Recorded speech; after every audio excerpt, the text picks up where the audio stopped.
Bueno, si todos estamos listos, vamos a empezar con el cuarto panel, que es Fundamentos para analizar tendencias y oportunidades en la gastronomía y promover el sector. Como todos sabemos, en los últimos 20 años de gastronomía peruana ha ido ganando espacios cada vez más importantes en la industria de la alimentación y los negocios gastronómicos. En pocos años, nuestra cocina ha logrado los mayores reconocimientos en todo el mundo. No solo se trata de nuestras comidas, también se trata de la extraordinaria despensa de alimentos que nuestro país provee al mundo. Y sobre todo, se trata del talento, la perseverancia, la alta especialización y la entrega y dedicación de nuestros cocineros, también reconocidos en los 5 continentes. Esta amalgama de conocimientos ancestrales han demostrado que en el arte del buen comer en el Perú es una virtud que seguimos cultivando y que merece una mayor atención de quienes integramos este sector para optimizar su crecimiento y desarrollo con un enfoque social y sostenible, en armonía con nuestra naturaleza y, sobre todo, contribuyendo a la lucha contra el hambre y la desnutrición crónica infantil.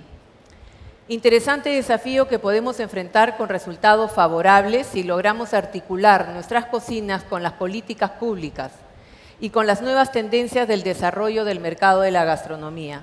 Y para lograrlo necesitamos tener indicadores, cifras, datos confiables y suficiente información que nos ayude a tomar mejores y más acertadas decisiones en nuestros emprendimientos empresariales y educativos.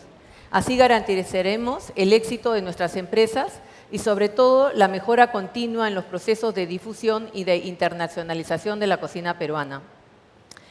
Pese a la explosión y al auge de nuestra gastronomía, como les dije, padecemos de la falta de data estadística, de investigación de mercado y de prospectiva sobre los negocios gastronómicos. Es un déficit que afecta tanto a quienes invierten en el sector como a los que formulan políticas públicas. Y queremos aprender en este terreno de institución líderes en el mundo. Una es el Food Service Alliance, con sede en Bélgica, que busca crear soluciones permanentes para el mundo del comer, beber y toda la rama de negocios del servicio de alimentos a través de ideas e inspiración. Está representado en este panel por su gerente y fundador, Gert Laurijssen, espero haberlo dicho bien, quien cursó estudios en la Universidad Erasmus de Rotterdam y laboró anteriormente en Columbus Food Consultancy. Annika Stensson es directora de comunicaciones de investigación de la Asociación Nacional de Restaurantes de los Estados Unidos. En su área, realiza estudios, encuestas y predice tendencias. Ella representa a la entidad del sector gastronómico más importante del mundo, con más de 500,000 miembros. Además, organizan anualmente en Chicago la feria de insumos y equipamiento de cocina más importante del mundo también. Nativa de Suecia, tiene un título de periodista por la Universidad de Maryland. En términos del sector pymes de comida, se contará con el aporte de Luiz Rolim de Moura, del Servicio Brasileño, de Apoyo a las micro y pequeñas empresas, SEBRAE. Es máster en Ingeniería con graduación en Administración de Empresas. Bueno, dicho un poco de la problemática que tenemos en nuestro sector, quisiéramos escucharlos y saber cuáles son sus aportes en base a analizar estas tendencias y oportunidades que tendríamos en el sector. ¿Empezamos? Hello, good afternoon, everyone. My name is Gert Laurijssen, and I'm the CEO of Food Service Alliance. I was invited here today to tell you a little something about my network organization, Food Service Alliance. It is, of course, quite an honor. I will try to use my best English, though I have to admit I know only 100 words, I think. Still, I'm sure my knowledge of language will be enough to explain to you what my organization in Belgium does. I don't know if any of you have heard of Belgium before. I wouldn't be surprised if you haven't. Belgium is about 40 times smaller than Peru and has little more than 11 million inhabitants. That isn't much more than the number of people living here in a city like Lima. maybe my colleague Bruno give you a small introduction in Spanish. He's my personal support today. Bruno, maybe I can give you a small word. Voilà. Solamente 2 minutos. Yo soy el asesor de Food Alliance en Perú, pero el tema de Gert es muy importante. ¿Por qué? Porque hay 3 partidos que son parte de la gastronomía. Hay los restaurantes, los consumidores y las empresas que vienen con los ingredientes. Y Gert, hay un producto que se develope en los 10 años antes y vamos a demostrar que es la fuerza de esta datas recoger, porque ahora en Latinoamérica y también en Perú no hay ninguna data de recoger de los consumidores, a dónde consumen, qué son los precios, etcétera, etcétera. Y creo que esta exposición está muy importante para nosotros. Si hay preguntas, yo soy acá. Gracias. Okay. His Spanish is better than mine. I will talk to you about knowledge development in the out-of-home food and beverage market. I don't know if Latin America is like Europe, but where I come from, the world of out-of-home consumption is totally different from the world of organized supermarkets. In Belgium, there are several international research firms like Nielsen that do research on the in-home consumption market, but not many of them are interested in researching the out-of-home consumption, the world of restaurants, hotels, catering, and the convenience market. That's probably because of the size of the industry and the few business opportunities. In Belgium, the retail market is almost 4 times as big as the food service market, about $80 billion all in all. Well, maybe big isn't the right word. When you compare the Belgian market to the American market of my colleague Annika, it's really just like peanuts. Still, companies in this industry are more and more interested in knowledge development. That's why in 2008, Food Service Alliance was founded. Originally, food service, maybe just one can help me, yes. Perfect.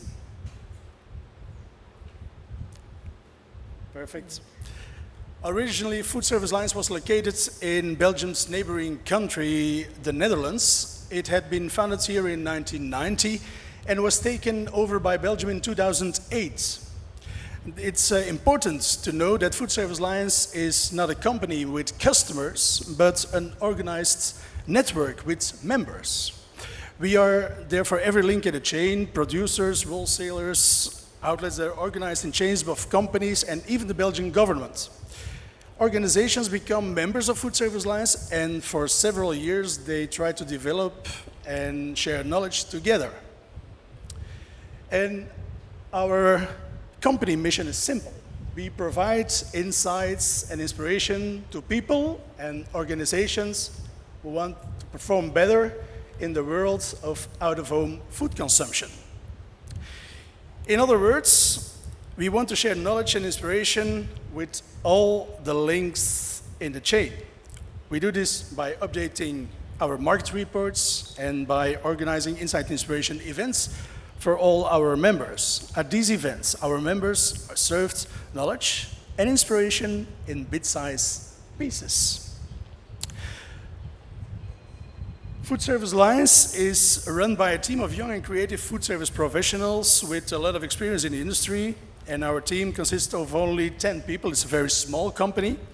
We have researchers, consultants, copywriters, event managers, so creative designers, and together we publish about 20 reports and organize about 10 events per year.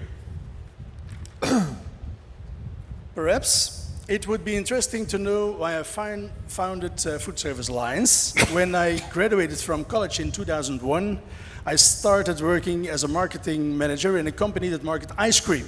I became the marketing manager for strong brands like Häagen-Dazs and Ben & Jerry, originally American brands. But in those days, there was no market information about the out-of-home consumption in Belgium. I had nothing. No information about the markets that performed well or those that didn't, about the sectors with customers who wanted to spend the most money, or about the supply of ice cream in these sectors, or the months with strong performances and the months with weak performances. To give you an example, we know that supermarkets sold more super premium ice cream during the Easter holidays or Christmas, but we didn't know anything about the out-of-home consumption of this ice cream. Nothing about the restaurant markets, hotel markets, nothing. But my marketing colleagues, who were responsible for retail, which means the big supermarkets, they did know all these things. With every ice cream cone they sold, they could tell you about the profile of the buyer, the consumer, the moment of consumption, the type of supermarkets that sold lots of ice cream and the types that didn't. It was frustrating to see such a big difference in knowledge. It was really obvious at management meetings when I had to explain the performance of brands. If less Ben & Jerry ice cream has been sold, the managers wouldn't see that as such a big problem if I could prove that other brands had been selling less too, or that consumers in general were buying less ice cream. But I did not have the tools to prove that. If less ice cream was sold in out-of-home consumption, I could only explain this with a weather report of the past period that had to change. I started looking for more information that would support the facts. I wanted to be able to use figures as an alternative, not just my gut feeling. And it's very important, I wanted people to constantly monitor the markets. That's the only way you can use past performances to predict performances in the future. And that's a very important thing.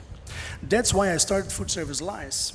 Not just for myself, but also for every company that had the same needs as I.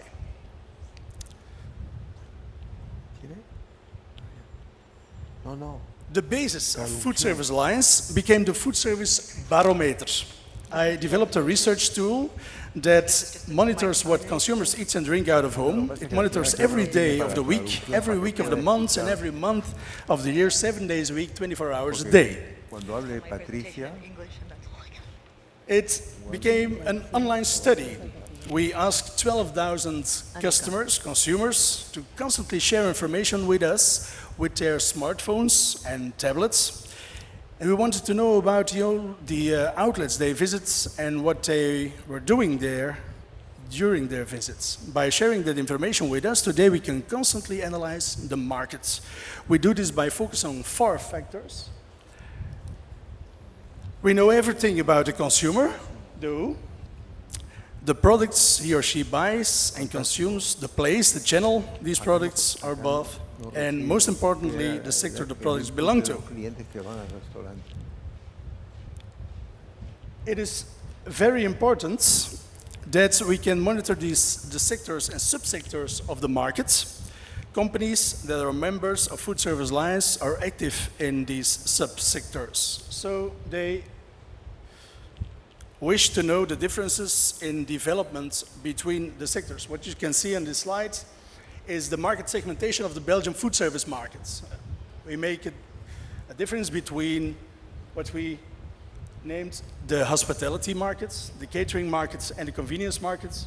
Within hospitality, the restaurants, bars and drinks, overnight stay, leisure, in catering, in-flight catering, company catering, health, in hospitals and schools. And in the convenience markets, it's the markets of quick service outlets, food service by retail, for example, IKEA, food service in petrol stations, and also the impulse channel. It's very important to see the differences between the different sectors and channels of the markets. Besides these traditional market sectors, there are also new sectors that have to be monitored. We often see new sectors emerge that could become interesting markets for our members. The behavior of the consumers in these sectors is also different. For example, today we see that home delivery increases by more than 40% every year, and events, for example, And food festivals are growing fast too. This way, they put pressure, a very big pressure, on the traditional restaurant sector.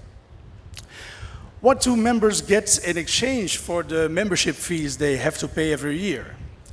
We can summarize this into 2 important points. Sorry. First of all, members have access to an online platform, and here they can read and download interesting market reports. They also have access to several networking events where we share the knowledge we get from our research. And these events are very important because they keep people interested in the food service market. Also, most managers normally don't immediately read the reports by themselves, but during these events we explain the most important results. We also give our members tips and tricks so that they can adjust their market strategies. Let's first look at the type of market information that people can find in the reports. Short overview.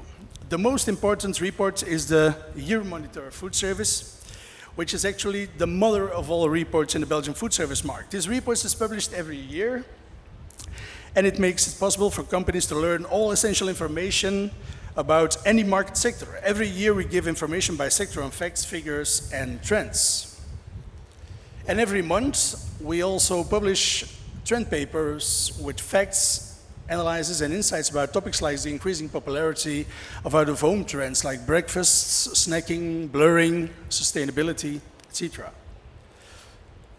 And with the food service product scans, we look at the performances of product categories. These are especially very important for the producers and brands. We provide insights into the purchase behavior of consumers, and this way producers and brands can monitor the performances of their own category in the different sectors of the markets. Based on these reports, they look for new market opportunities. And besides the reports that members can read at any moment, they can also always log into the online knowledge platform of Food Service Alliance. This platform has the most up-to-date dashboards with market figures. I will now show you some examples of dashboards that are constantly kept up to date. The first give you an overview of the evolution of visits in each quarter of each year, with also, I don't know if it's sharp, but it gives an overview of the different channels of the market with the evolution of expenditures and visits of consumers. It's a good monitor to see how the market evolves. So this, for the long-term evolution, you can see the quarters with growth are the quarters with problems. Also, many dashboards with the social demographic profiles of consumers in different types of the market. Very important for brands to make good segmentations of consumer profiles, of visitors of restaurants, to make good decisions about which product is targeted on the right consumers. A visit by moment of the day in the different moments. The share of visits by brands and outlet types, with the difference between big brands such as McDonald's. Quick is a typical Belgian fast food brand. Pizza Hut, Sbarro. It's important to see the differences in evolution between the different brands. Besides the standardized dashboards and reports, companies can also ask us for customized analysis. Every year we work on dozens of projects commissioned by one or more companies. Here are some examples of the projects we are working on. They have the opportunity to work custom-made, depth analysis in volumes of brands, detailed insights into segments or target groups, with, for example, the buying persona. Do you know what it is, buying persona? Did you ever hear about it? Yeah? It's a very important thing to make the right decisions in the restaurant industry today.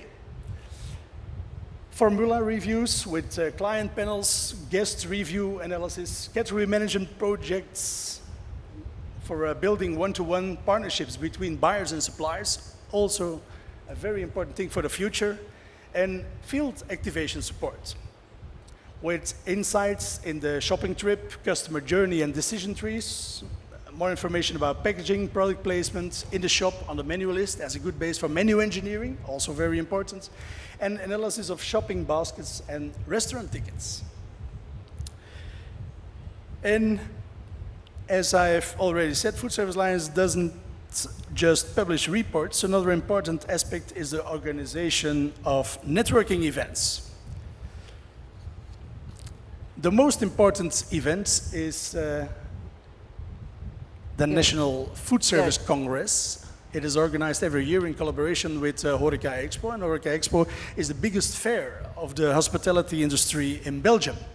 About 400 of the most important members on the market participate in the event, and they are informed about the most recent developments in the Belgian hospitality markets. Gert, it's 1 minute left. Okay, perfect. That's perfect time. No. The wins for members, maybe as a conclusion. Every network that companies have invested in must be able to show strong results if it wants to continue to exist. It's very important. We do a lot of research on the satisfaction of our members. We especially pay attention to the results they get thanks to our help. And in short, especially the following 5 aspects are beneficial to companies. They know the latest market trends first. It remains a step ahead of smart market information, which means making easier decisions faster, and it reduces risks enormously on moments where important decisions are made for the company. And they get insights in the growth segments of the markets where money can be earned, and above, also in the channels where there is no money to earn more. And 82% of companies using market data from Food Service Alliance for category management and menu engineering, achieving a revenue growth of more than 6% in less than 2 years. It's very important. And 94% of the members of Food Service Alliance do their sales approach more successful thanks to the better information on channel development. And 74% of the participants to network events of Food Service Alliance say they have met new partners representing a growth of at least 250,000 euros. And that's important. I think that was my last slide. Thank you very much. Thank you. Thank you, Gert. Bueno, ahora escucharemos a Mariano Valderrama, quien nos hará una exposición en el mismo tema, en analizar estas tendencias y oportunidades. Bueno, la verdad es que yo no debería estar acá, porque quien era el ponente era Fernando Villarán, que ha sido ministro de Trabajo y actualmente es decano de la Facultad de Ingeniería y Gestión de la Universidad Ruiz de Montoya. Pero ayer en la noche Fernando me comunica que la SUNEDO, la entidad supervisora de las universidades, va a caer a la Ruiz de Montoya para decidir la certificación de la universidad y que el rector ha declarado inamovilidad de todos los decanos. Entonces, lo que he hecho yo es tratar de tomar los datos que él tenía preparados y se los voy a presentar. Un primer hecho curioso: el Perú ha tenido un despegue impresionante en los últimos 15, 20 años, pero a pesar de eso adolece de data estadística adecuada, de investigación de mercado y de estudios de prospectiva sobre el sector gastronómico. Nosotros señalábamos eso en reuniones de apega, que la gastronomía peruana era como un avión jumbo que volaba muy alto, pero que carecía de instrumentos de navegación adecuados. Este es un déficit que afecta a quienes abren nuevos negocios, a quienes quieren expandir el negocio y a los que formulan también políticas públicas, porque hablan de promover la microempresa gastronómica, hablan de promover la gastronomía, pero no tienen data exacta. Esto contrasta, por ejemplo, con la abundante información estadística, análisis de mercado, tendencias, que tiene, por ejemplo, el sector minero, que hoy día está un poco estancado y representa, en términos de aporte a la economía, algo equivalente. Entonces, tenemos mucha data para minería, pero muy poca data para el sector gastronómico. Mirko Lauer, en su libro La olla de cristal, señalaba que este era un déficit importante en la gastronomía peruana, porque lo que tenía el Perú eran profetas, grandes cocineros inspirados, gastrónomos ilustres, que, sintiendo la evolución de la gastronomía, la mística, hacían grandes pronósticos, pero pronósticos con pies de barro, porque no se basaban en data exacta.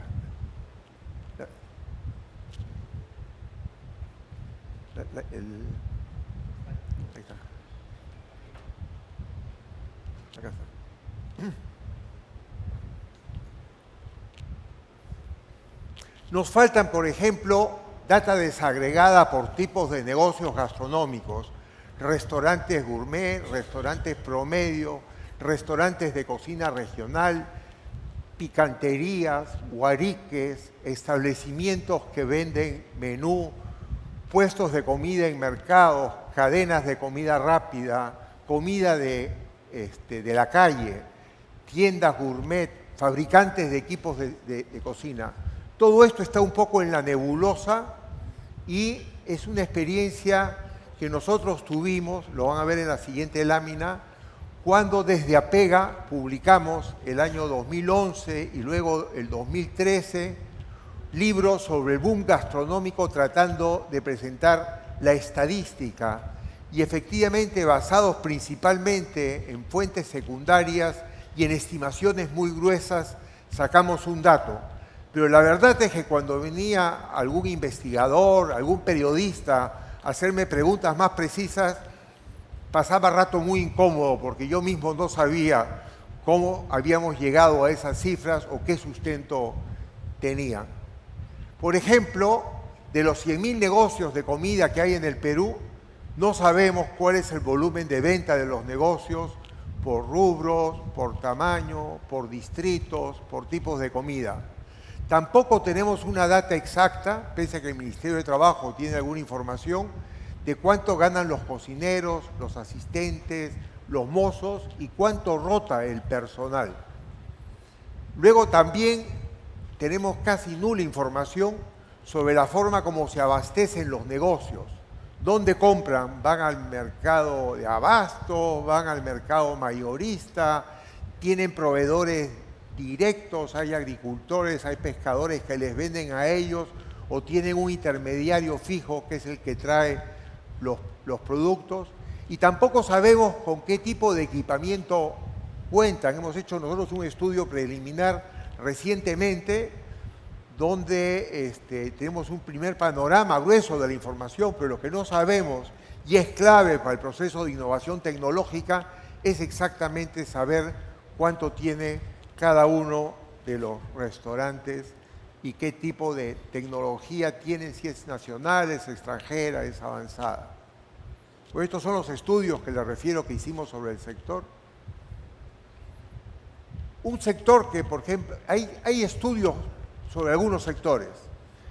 La empresa Euromonitor International ha hecho algunos estudios sobre el sector moderno de la gastronomía, sobre los restaurantes gourmet, ha investigado los cafés y los bares modernos, ha investigado el fast food, inclusive el fast food es uno de los sectores sobre los cuales se maneja mayor información.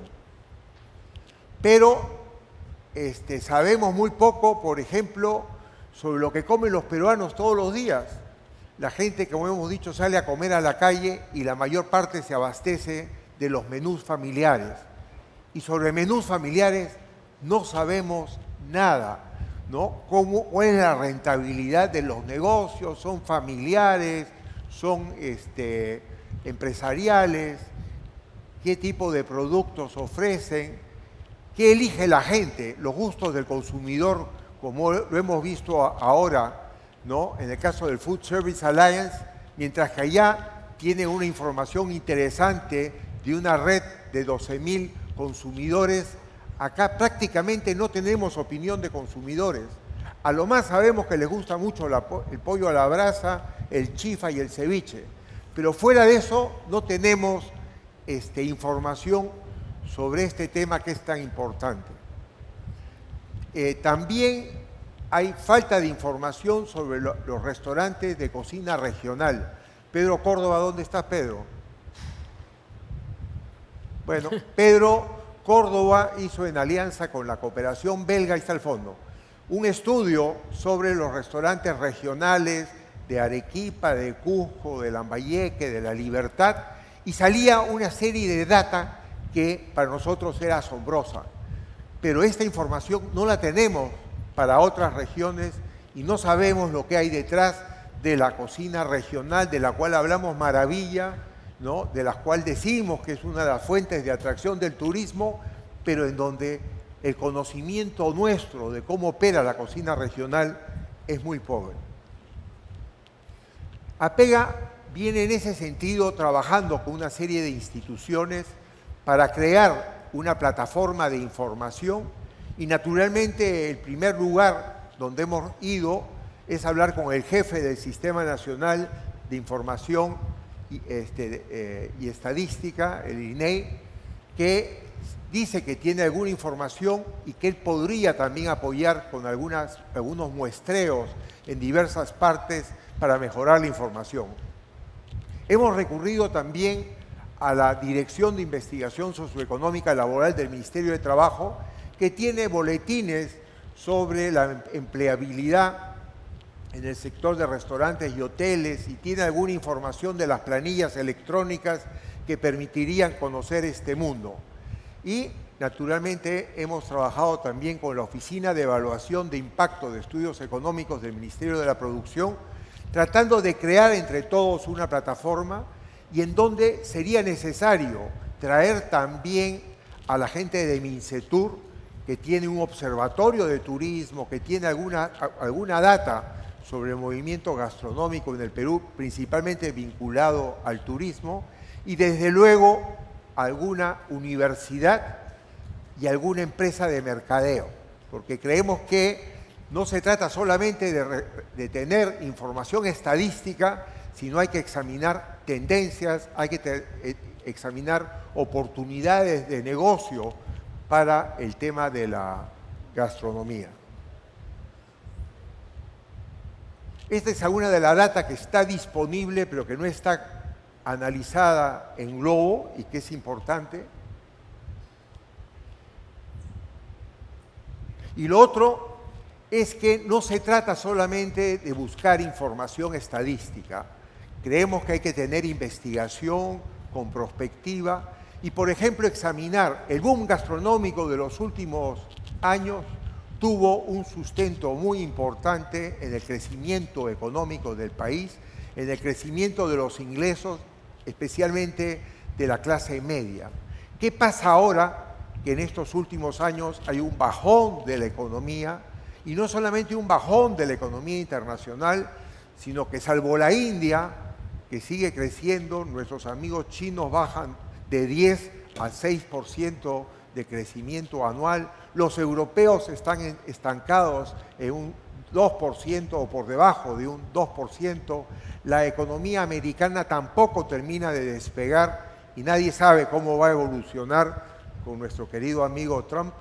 Y el tema es que también en el plano interno hay cosas que examinar.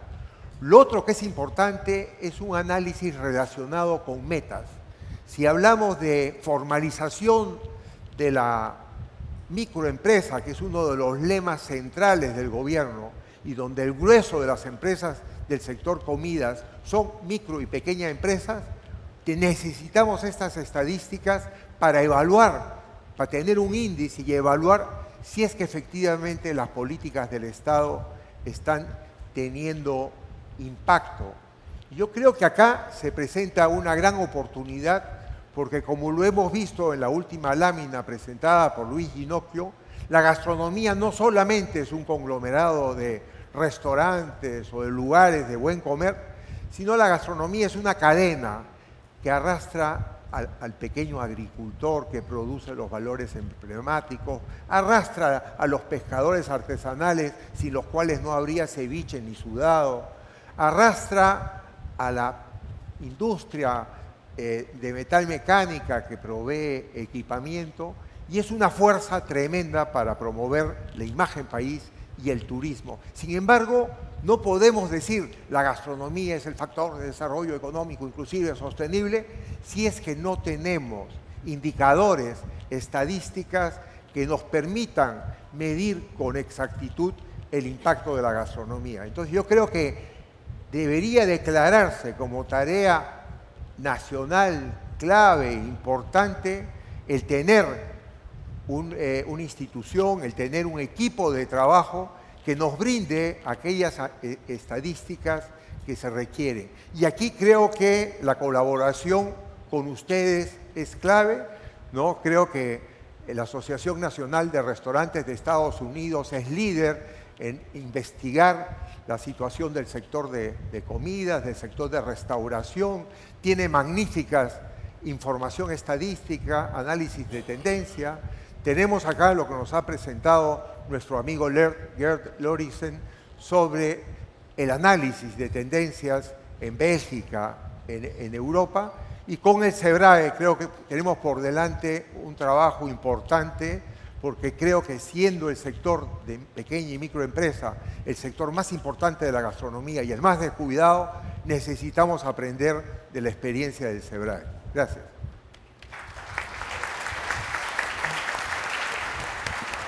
Gracias, Mariano. Ahora seguiremos con la siguiente exposición de Luiz. Buenas tardes. Hola, sonido. Buenas tardes. Necesito un auxilio para empezar, ¿es posible? Todos de pie. Levántense.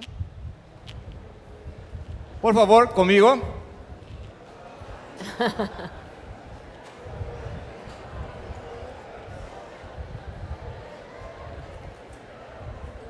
¿Mejor? Gracias. Bueno, amigos, mi nombre es Luiz Antônio Rolim de Moura, yo soy de SEBRAE, Servicio Brasileño.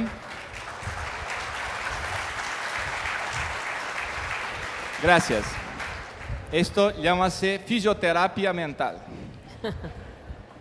Yo soy del Servicio Brasileño de Apoyo a las pymes, las pequeñas empresas, y estoy acá hoy para hablar un poco acerca de lo que hacemos nosotros y también un poco de lo que es la cuestión de analizar tendencias y oportunidades. Antes de hablar de este tema, me gustaría comentar con mis amigos que están en el panel también.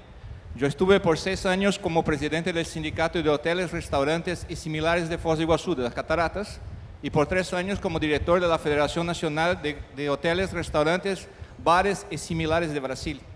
Entonces estoy en mi casa.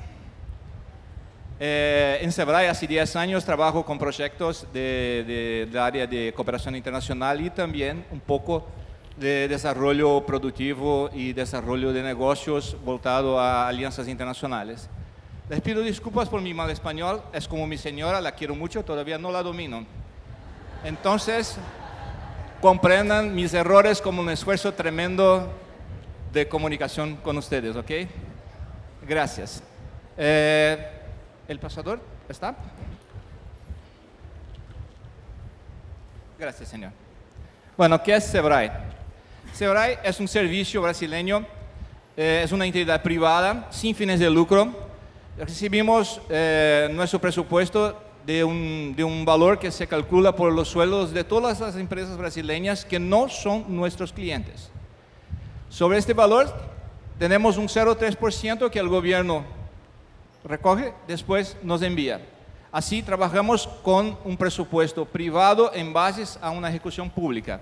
Tenemos una oficina central en Brasilia, 27 oficinas regionales. Yo estoy en el SEBRAE de Paraná, en Curitiba específicamente.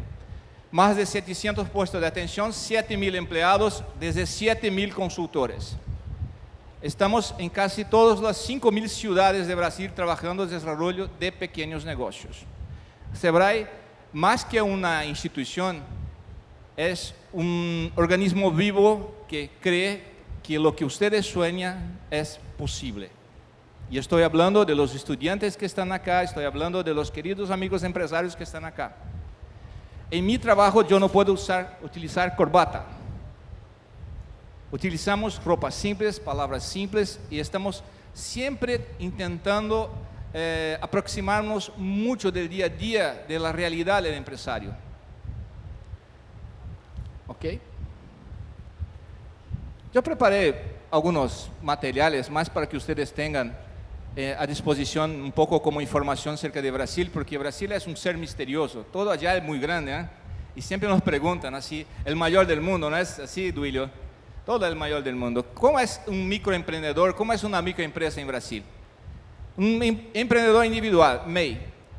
Esta es una clasificación en Brasil muy interesante y que a mí me parece que sería una solución muy interesante también para los países de América Latina. En Brasil, una persona que tiene un negocio puede con $20 mensuales tener jubilación, todos los impuestos y con una facturación hasta $30.000 al año tener regularidad fiscal, sin necesidad de contador y con reconocimiento público, emitiendo factura, respetado como una empresa. Puede tener un empleado y puede acceder a todas las compras públicas, puede trabajar como un proveedor también para las municipalidades. Tenemos también la microempresa, que hasta R$360.000, y también la pequeña empresa. Estos son datos que estarán disponibles a ustedes. Un poco la concentración de pequeños negocios en Brasil, para que comprendan cómo están distribuidos. Más de 10 millones de empresas, 51% entre São Paulo, Minas Gerais y Río de Janeiro, 18% donde estoy yo en el sur. 95% de nuestras empresas de Brasil son micros y pequeñas empresas. ¿Quién son nuestros clientes de SEBRAE? El pequeño empresario urbano, aquel pequeño que es la empresa unipersonal, el micro, la pequeña empresa, el rural, el productor y también el pescador. Miren, trabajamos con empresarios también de alto potencial y también con potencial emprendedor. Y dialogamos con las grandes empresas en lo que es encadenamiento productivo. Bueno, pasamos. Aquí algunos datos generales solo para que conozcan un poco más de lo que es SEBRAE en términos de números. No me voy a detener mucho en las diapositivas, me gustaría contar a ustedes la historia de María. Yo estaba en una ciudad llamada Itaipulândia, 5.000 habitantes. Y tenemos en SEBRAE consultoría a las empresas. Entonces, estaba yo en una mesa como ustedes en temas de marketing. Y llega María, una señora que trabajaba con dulces, con fiestas, atención a fiestas. Y me pregunta así: Luiz, yo tengo una panadería, trabajo con dulces, con salados, con las cosas, y bueno, atención a fiestas quinceañeras y todo eso. Y me gustaría saber, ¿qué me recomiendas? Quiero hacer marketing, publicidad. Pongo información en el periódico, en la tele, en la radio. ¿Qué me recomiendas? Yo pregunté, ¿tu producto es bueno? Sí, es bueno. ¿Tu producto es reconocido como bueno? Sí, es reconocido como bueno. ¿Tienes una clientela que te pueda recomendar? Sí, yo tengo muchas personas que me recomiendan. Todavía te pregunté, ¿dónde puedo hacer mi marketing? ¿Dónde recomiendas? ¿Dónde la buena técnica de SEBRAE me lo recomienda? Yo le dije, bueno, haga amistad con la secretaria del cura.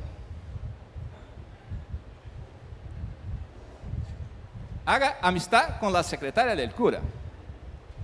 Una ciudad de 5.000 habitantes. ¿Quién sabe los matrimonios? ¿Quién sabe las muertes? Las fiestas de divorcio, ¿ah? Las fiestas quinceañeras. Y todavía para hacer amistad con la secretaria del cura, te recomiendo, lleve dulces, lleve comida buena al cura antes de la misa y también después. Porque si usted no tiene su buena recomendación y su permisión, no puede hablar con su secretaria. Amigos, hablamos siempre de datos, hablamos de conocimiento y de generación de conocimiento en lo que es la gastronomía. Tenemos que comprender que la interpretación de datos para las pequeñas empresas no es simplemente la traducción de estadísticas. La comprensión, el trabajo y el desarrollo de la pequeña empresa pasa también por trabajar y comprender el ecosistema de donde ella está ubicada. Y en este tema del ecosistema me gustaría comentar con ustedes que las personas desean más que comida, procuran, ubican experiencias. Nosotros de SEBRAE trabajamos muchísimo con estadística, trabajamos muchísimo con investigaciones, trabajamos con núcleos, trabajamos con universidades, hacemos una inversión tremenda en desarrollo universitario y desarrollo del emprendedurismo en el ambiente universitario. Todavía tenemos un enfoque muy fuerte en comprender el ecosistema donde está ubicada la micro y pequeña empresa.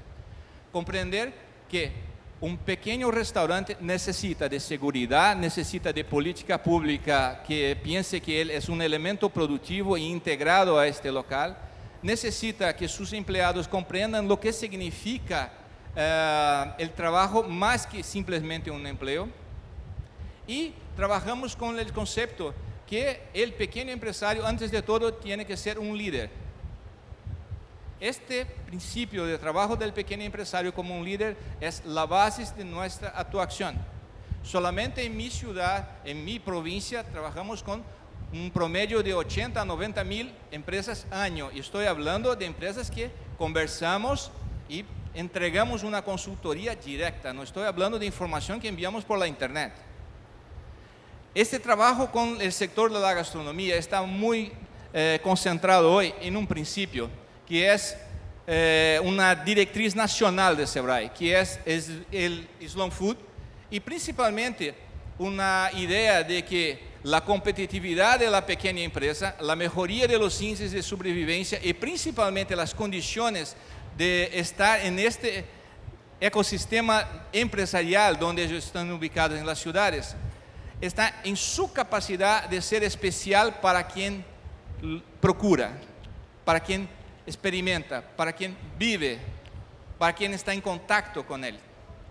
Así, un vendedor de la calle que hace un pancho, que hace un dulce, que hace un pescado, que hace algo que quiere poner, tiene que a cada cliente ofrecer una nueva experiencia, que no sea una experiencia simplemente de vender comida. Esta es una directriz que estamos trabajando después de mucho tiempo, muchos análisis y principalmente comprendiendo que la organización de estos pequeños es fundamental. Un pequeño solo es pequeño si está solo.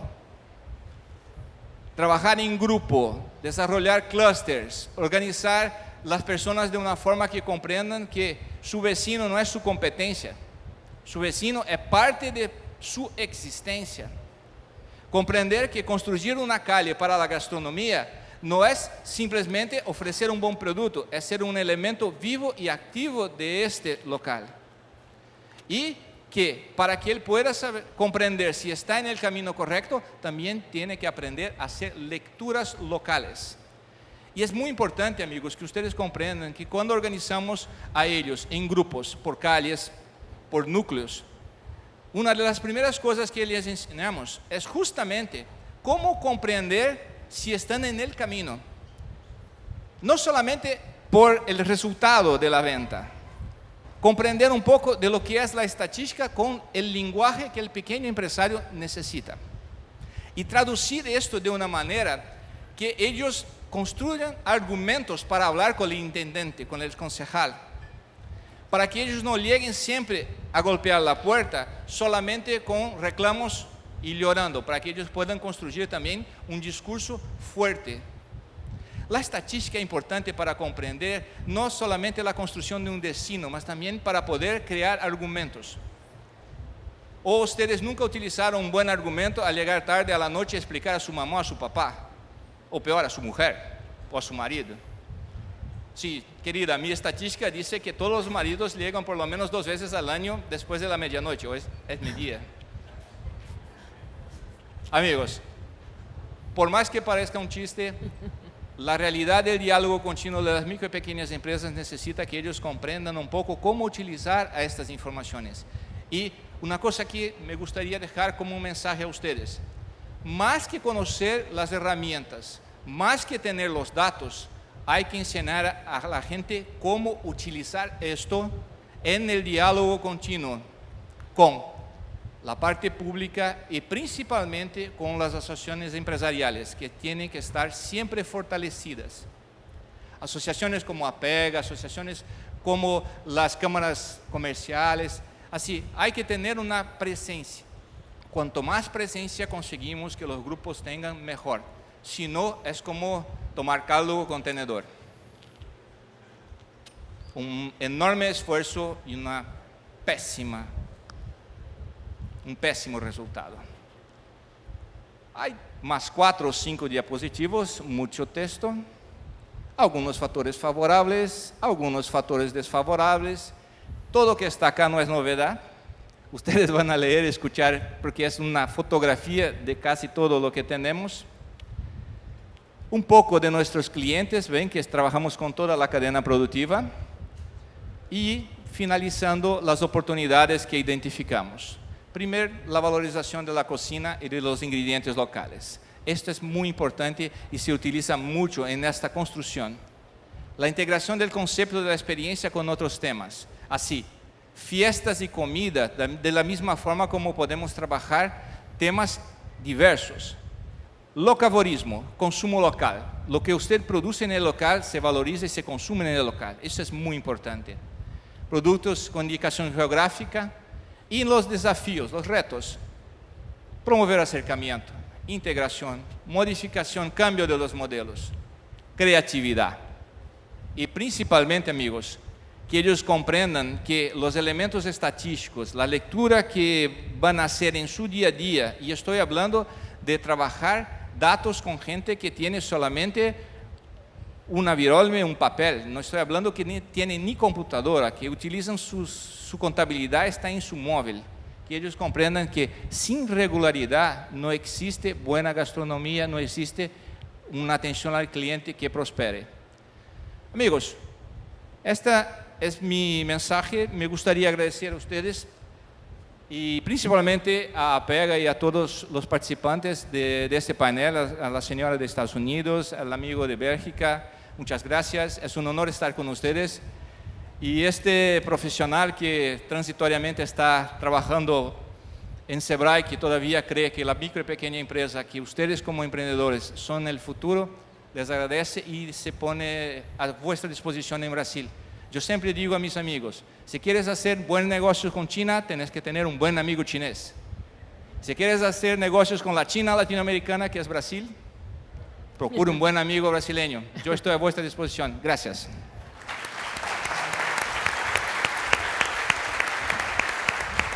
Gracias, Luis. Bueno, mientras se va preparando Annika, quiero recordarles que pueden hacer sus preguntas por escrito y enviarlas acá al panel, o igual pueden tomar el micrófono para hacerlas. Good afternoon. Sorry about that, technical difficulties. Thanks for having me here this afternoon. Certainly appreciate the opportunity to share some of the research that we do at the National Restaurant Association in the United States with you here today.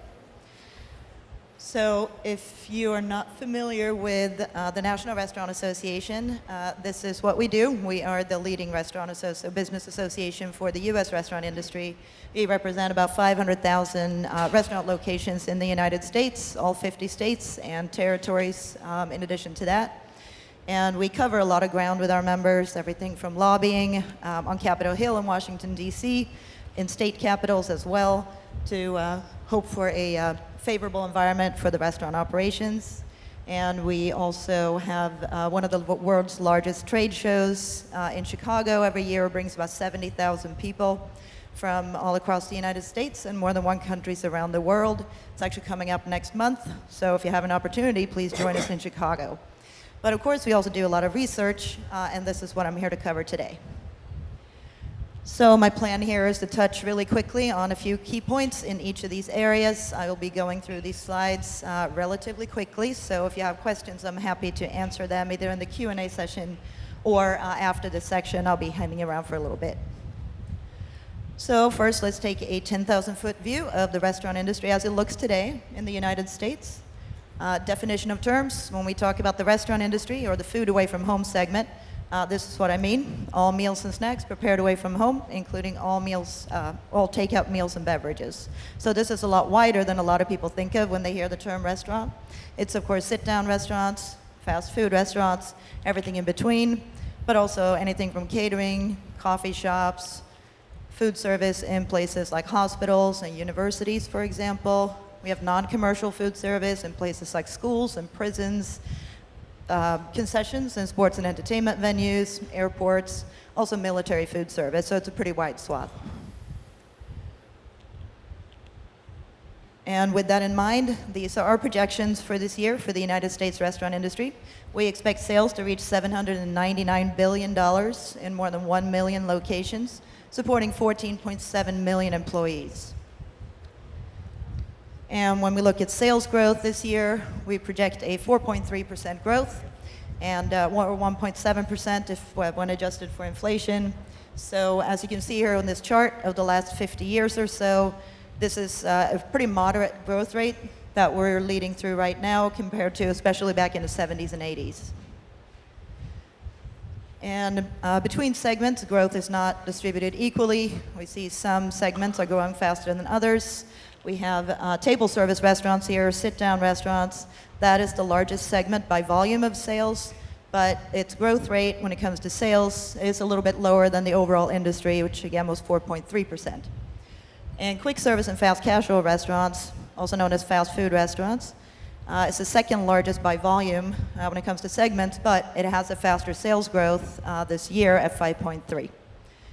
And another couple of segments that are highlighted here are much smaller when it comes to volume of sales, but they have a much faster growth, and that is managed services, and that is contract feeders, as well as snack and non-alcoholic beverage bars, and that is things like coffee shops, ice cream parlors, donut shops, things like that.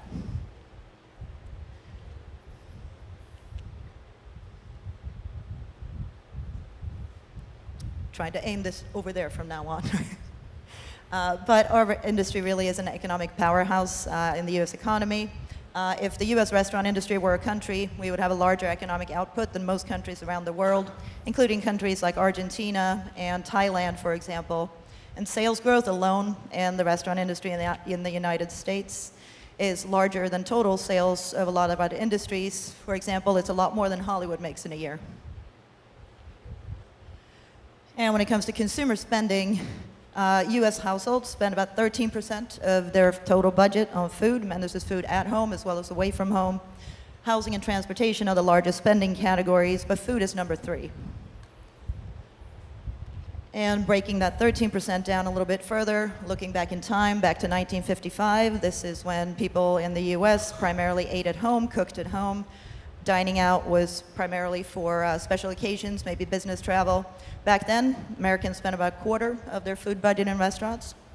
Fast forward to today, obviously societies have changed quite a bit, household structures have changed, our need for convenience has changed quite a bit, and today Americans spend almost half of their food budget in restaurants. And when it comes to restaurant operators, we project that they will spend up to $248 billion on food and beverage products this year. So that's everything from fresh produce to dry goods to canned goods, protein, alcoholic beverages, you name it, anything that goes into a restaurant menu. But of course, not everything is smooth sailing. We survey our members and non-members as well on their top challenge on a monthly basis. And this is a snapshot of the last 3 years for the month of March. And as you can see, labor costs and recruiting employees have been shooting up as the top challenges, and that is natural in a state after the recession that the U.S. economy is improving, and that means a shallower labor pool from which and employers, both restaurants and non-restaurants, can find employees, and that also pushes up labor costs. So moving on now to another big trend in the U.S. restaurant industry, and that is technology.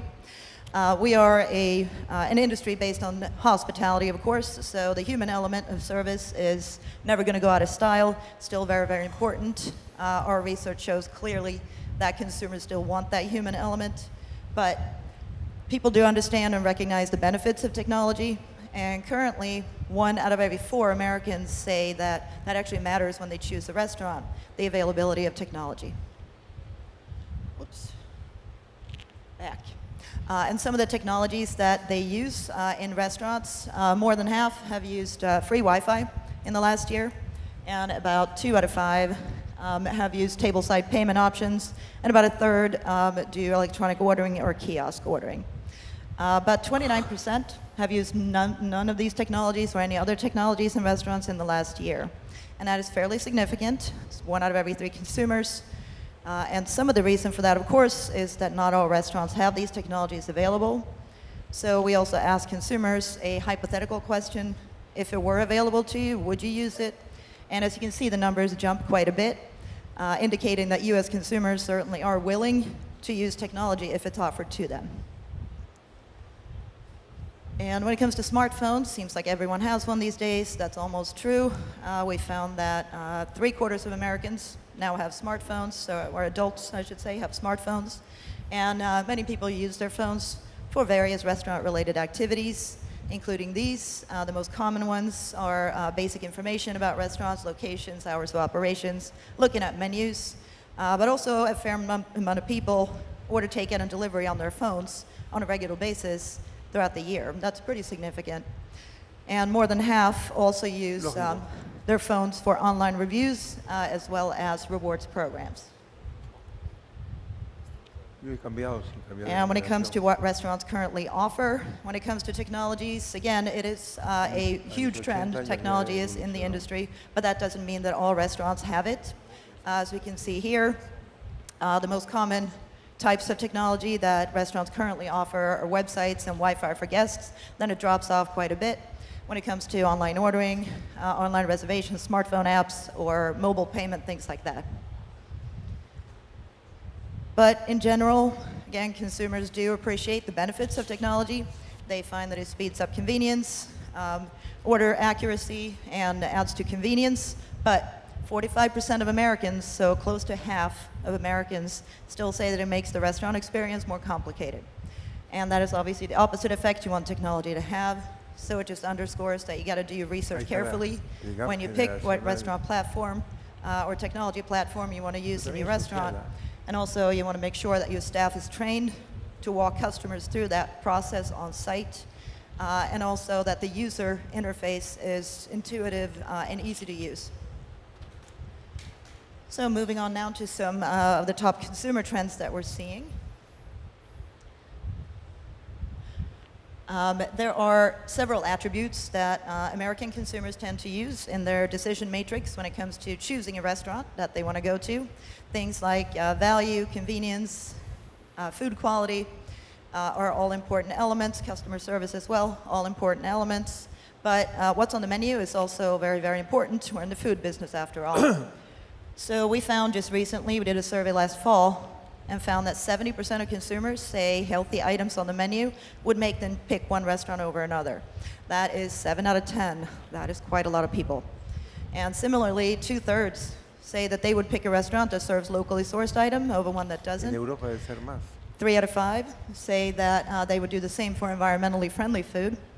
Kind of big percentages there. And 2 out of 5 also say that the tip the scale for them when picking between 2 restaurants is the availability of diet-specific food. And that is things like vegetarian or gluten-free, things like that, anything that fits into a specific diet. American consumers today, for them, dining out really is an everyday activity. Many do it every day or at least several times a week. It's sort of the way they live. It's essential to their lifestyle. And because of that, consumers in America are much more experienced when it comes to restaurant and dining than previous generations. They really know what they want. They expect to find it no matter when they eat or where they eat. And restaurant operators are certainly recognizing this behavior as well. We asked them if they had seen this change in behavior, and about 9 out of 10 restaurant operators across segments said that they have seen that their diners are more conscious about food quality these days. And again, having in 2 years is a very short period for trends when measuring trends. So seeing numbers in the 90s means that it's a very significant trend. And similarly, menu diversity is also important. If consumers dine out pretty much every day, they want to have a large selection to choose from. They want to be able to customize, see a lot of different items. So restaurant operators have also seen that their diners are expecting more of these options on menus. And part of what is driving this particular trend of international flavors, this is something that has been evolving for the last couple of decades in America, but it's really picking up speed. Again, that need and desire for various forms of food, various types of food, if you dine out a lot, is really resonating with consumers. And just over the last 2 years, we see that more than half of Americans say they eat a wider variety of foods today. And if you look at millennials, or age 18 to 34, important demographic for restaurants, that is up to 2/3.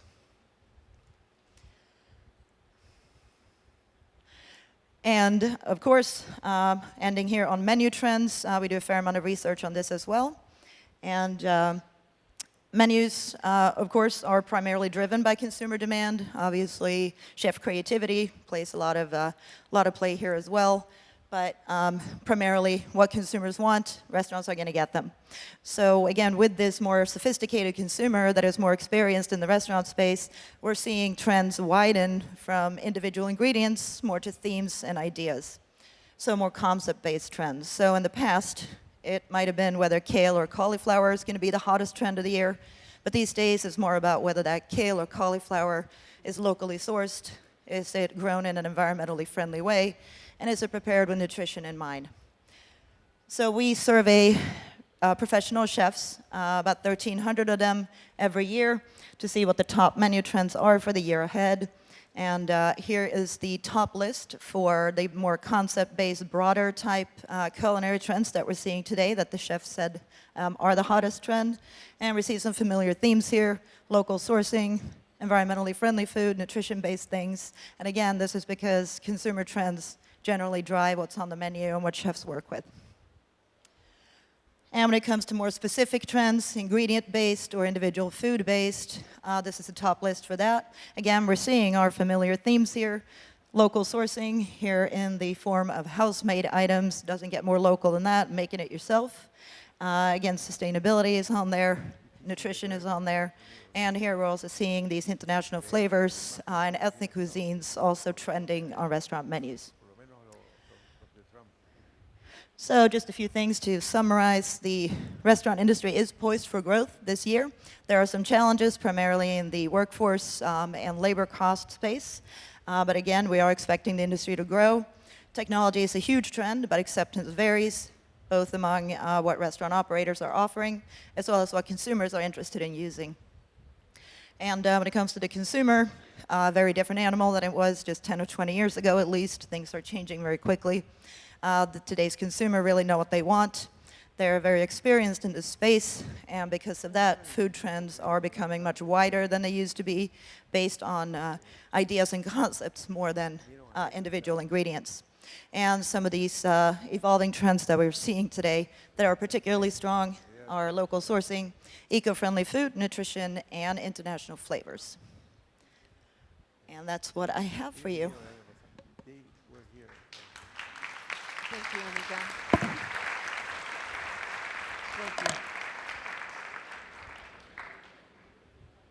Bueno. No sale el micro. Micro. Ok, ahora sí. Bueno, como les dije, si desean hacer preguntas o pasar preguntas al panel, pueden hacerlo ahora para poder dar respuesta de parte de ellos. De todas maneras, quisiera hacerles una pregunta o o un comentario.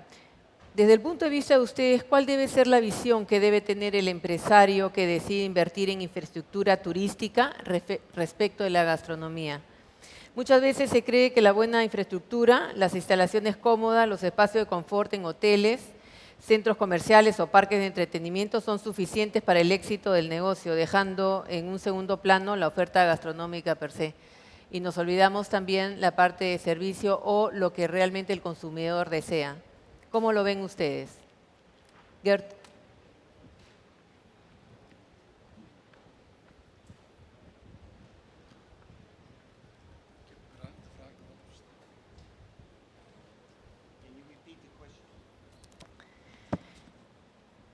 La pregunta sería, ¿cuál debe ser la visión que debe tener el empresario que decide invertir en la infraestructura turística respecto de la gastronomía?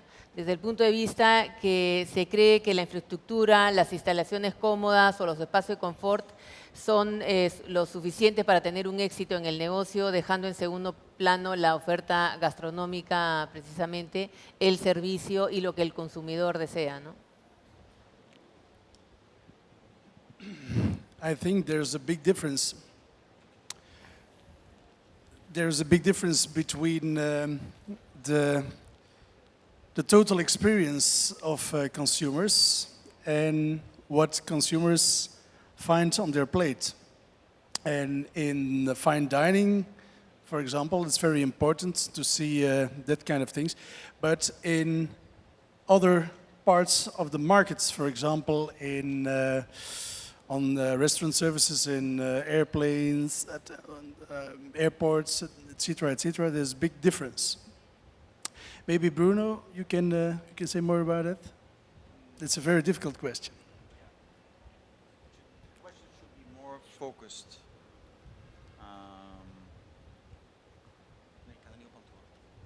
Okay.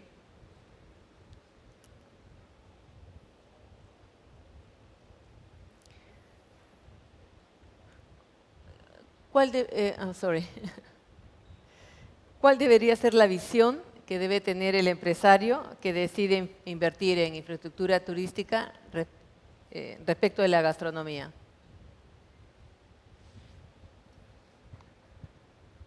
Well, I will say from a U.S. standpoint, consumers really are king. So some of the consumer trends that I mentioned and some that Luiz mentioned and some that Gert mentioned as well is really something, if consumers are looking for that, then I think it's very, very smart to actually play into that. And when it comes to tourism, that's a little bit different. Obviously, people don't live in the country, they visit, or I guess they can in a different area. But when it comes to consumers and that travel and tourists, they would likely be interested in cuisine that is local, cuisine that has roots in the geography that they're visiting, sort of food culture, culinary travel. Is actually increasing in popularity as well. So I think depending on which is your primary audience, if you mainly want to attract tourists, you might want to highlight some of the cultural elements in the space that you're in. And if you're looking for locals, you probably want to focus a little bit more on what they tend to like overall in the marketplace. Luiz. Bueno, para nosotros de SEBRAE, la respuesta a vuestra pregunta empieza cuando una persona llega, acércase a nosotros y normalmente es así.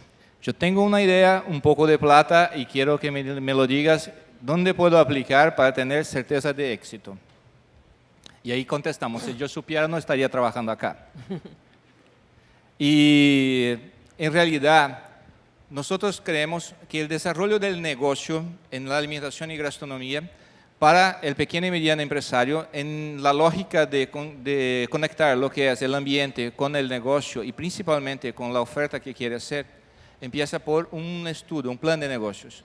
Entonces, siempre que una persona se acerca a nosotros y hace esta pregunta que recibí, le ofrecimos la oportunidad de, primero, conocer el ambiente donde va a ubicar su negocio. Y empieza en este momento lo que hablé un poco antes, que más que tener los datos, hay que ofrecer una forma para que este empresario comprenda este ambiente, este ecosistema. Y ofrecimos a él 3 momentos. En primer, un análisis, un diagnóstico de su idea frente a lo que existe en el territorio. Así, antes de empezar, saque una fotografía. En segundo, antes de empezar y ya con una idea formada, pruebe la concurrencia, siga la concurrencia, va al establecimiento, comprenda cómo está la mecánica del ambiente donde va a instalarse. Y en el tercer momento, tome un tiempo para poner su creatividad, lo que usted quiere poner de valor en lo que va a ofrecer, comprendiendo que no solamente una buena silla, una buena mesa, una buena decoración es el motivo del cliente llegar al local, que hay un componente en esto que es la capacidad de traducir esta idea creativa en una gastronomía que sea realmente un elemento atractivo a la persona. Y estoy hablando, amigos, de hacer una papa que todos hacen y que de un día al otro se torna así, una cosa impresionante en el barrio. Estoy hablando de una comida muy simple como feijão y arroz y que con una carne transforma un local donde hay 10 o 20 locales en el local donde la gente más procura. ¿Por qué? Hay algunos componentes que están en la persona y algunos componentes que están en su historia. Entonces siempre recomendamos a la persona que ubique en su historia, en su familia y agregue un factor muy importante a la comida y lo que ofrece, que es el elemento intangible. Contar por qué de la comida es tan importante como hacer la comida y cómo llevar esto al cliente. En realidad la alta gastronomía vive hoy de leyendas y de una grande forma de comunicación. Así, leyendas porque construimos la mirada acerca de una persona que es un ícono. Y en segundo, que este ícono sabe comunicarse con su cliente y sabe comunicarse con el sector. Es esto que queremos llevar también a los pequeños. Muchas gracias. Bueno, si no hubiera preguntas, ¿sí? Hello, I have one question for each one of our foreign panelists. First, to the representative of the food service of Gert. Belgium. You base your program in 4 points. Who, what, where, and when. How do you manage that big data with the laws of protection of information, of personal information? In Belgium and in our country, in Peru, the protection of personal information is very important. And your first point is the who. How do you manage that information for the representative of the National Restaurant Institute of United States? One of the points in technology in United States is the checking of the reviews in the internet. But one of the big troubles that in United States you had is the Yelpers. The last years, a lot of restaurants and restaurant owners are complaining about the performance of Yelp in the market. Especially, they empower the consumer, but in not proactive way. Some of the consumers that use Yelp are more than little gangsters that sometimes manage to get some free stuff. How do you manage that? How do you are cleaning the view of internet of the Yelpers for not have that trouble with those customers, those troubled customers? Para el representante de Brasil, ustedes son una institución sin fines de lucro que obtienen sus ingresos del Estado por una recaudación obligatoria del 0.3%. ¿Cuál ha sido el camino que han seguido para lograr esa recaudación obligatoria? ¿Se podría copiar el modelo para poder utilizarlo en instituciones como los consejos reguladores de las denominaciones de origen en países como Perú? Ok, vamos a empezar por Gert, que fue la primera pregunta. Gert, you can start. Okay, that's another very difficult question. I think organizing artificial intelligence, and that's the question. Organizing artificial intelligence is a very difficult thing for the moment. For example, in Belgium we have 2 universities, and there are only, I think for the moment, 5 students with a strong focus on preparing data, artificial intelligence, statistic information, statistic science. It's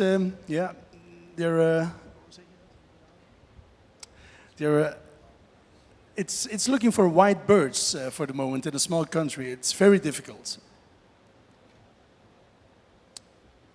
You have done all this only with 10 people, all the research in data? Yeah, only for this moment at Belgium, the 2 Belgian universities, yes. That's incredible. There is in Peru, at this moment, somebody, I cannot name her, she is busy with developing an app where, in what you said, Luiz, on your experience, what we see is that a lot of young people use their iPhones to make pictures, but not only pictures of dishes, but making a kind of story which refers for them to love, to experience, and all that. And what she is doing is using artificial intelligence to make a link between your story and the brands who like your stories. And what is possible, she is now in stage number 3 of the incubation, is that she is going to make connections between the brands and your story as an individual. And if you accept to be a kind of representative of the brand, then for every like, 1 cent of a soul will go to a social project. Mm-hmm. This is only one element. So there is a start of using data, artificial intelligence for the consumers, and to make it even project longer. Because what you said with the American Restaurant Association is that you see that young people not going just for food outside. They're going to have an experience, and they want local food, and they want a reason why something behind. They want to know which kind of fish you are serving, and if this fish is in danger or not in danger. And all these elements can be related to each other, which can have an impact on which kind of fish you shall fish in the oceans and which fish you will not fish in the oceans. So the impact of data for consumers can be going very far in what you choose as a producer. Bueno, es crear conciencia en el consumidor también. Annika. Right, so the question was about Yelp reviews, online reviews.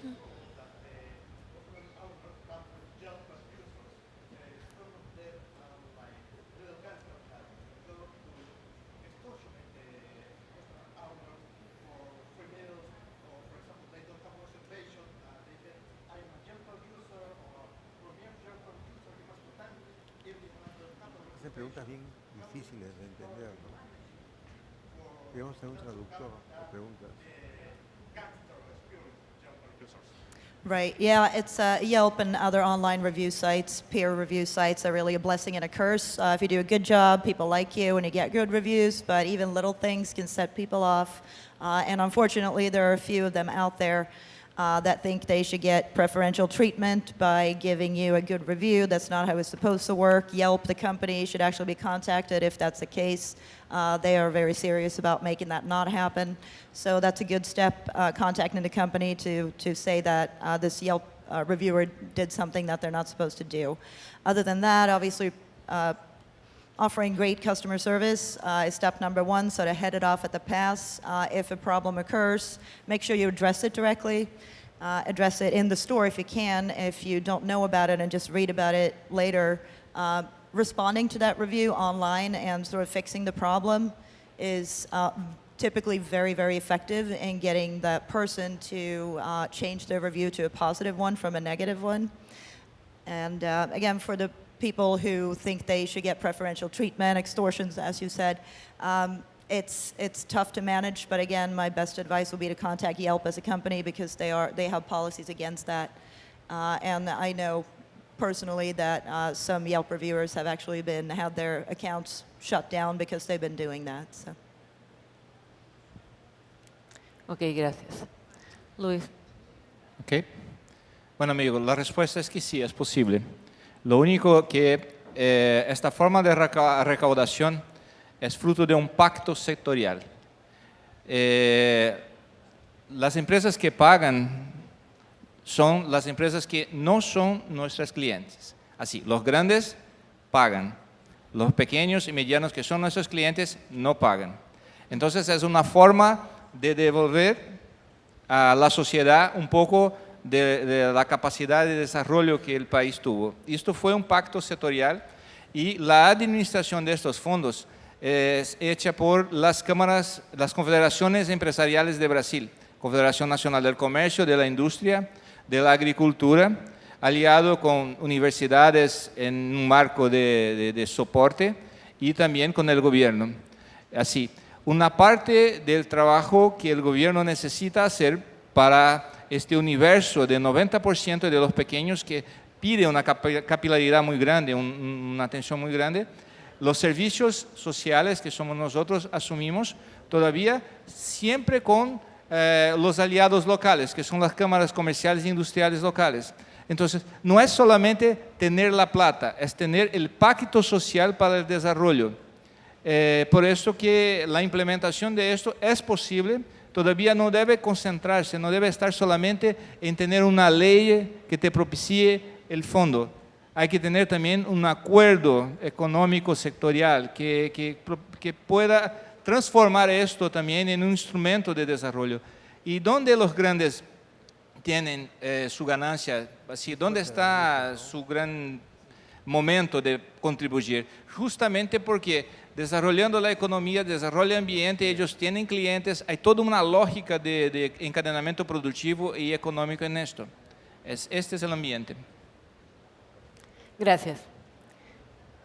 Bueno, es importante que todos ustedes vean que no solamente estamos en el sector hornillas, sino que podemos hacer muchísimo desde la gastronomía. Ustedes que son jóvenes tienen un panorama muy grande, enorme, de todo lo que pueden hacer, donde podemos hacer investigación, donde podemos mejorar las necesidades que tiene nuestro país. Eso depende ya de cada uno de nosotros y el empeño que le pongamos. Bueno, si no hay más, quisiera agradecer a todos nuestros panelistas, darles un caluroso aplauso. Interesante su exposición.